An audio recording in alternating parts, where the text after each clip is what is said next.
COVID-19 brought a huge influx of data into our lives, and interpreting that information is the drive behind Know Your Data.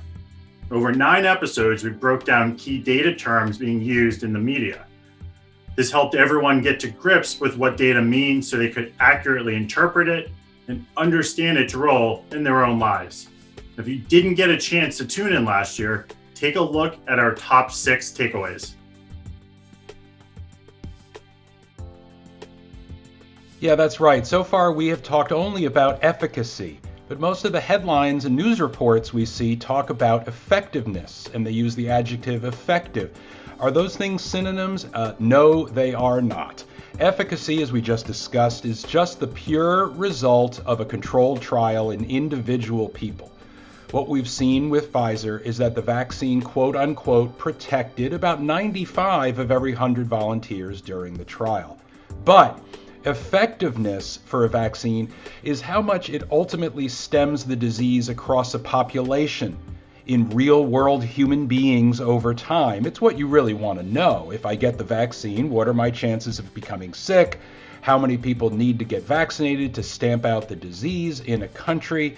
Things like that. And in many cases, effectiveness depends less on the vaccine's scientific efficacy than the unpredictable and often risky behavior of real-life human beings. The vaccine could have 100% efficacy, but the disease could still run rampant.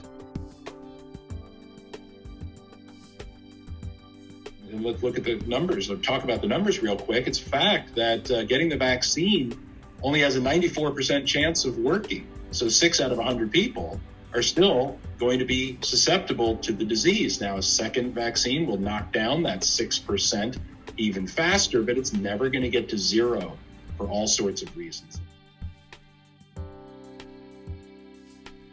So let's dive into herd immunity and talk about the threshold for achieving it.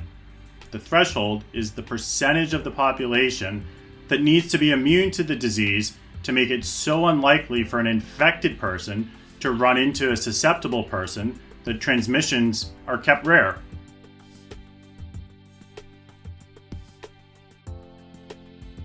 The threshold calculation is actually a very simple and direct function of R, the statistic which we have talked a lot about in this series. As a reminder, R is the multiple of new cases that existing cases are generating on average.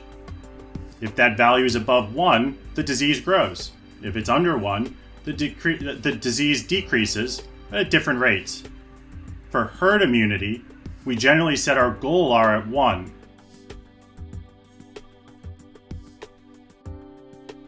When the R is, say, greater than 1, let's say at 2.0, with those same existing 100 cases, those 100, while they're infectious, will spread the disease directly to 200 new people. So the existing cases will continue to increase, and the number of new cases will also increase over time. This means the disease is expanding.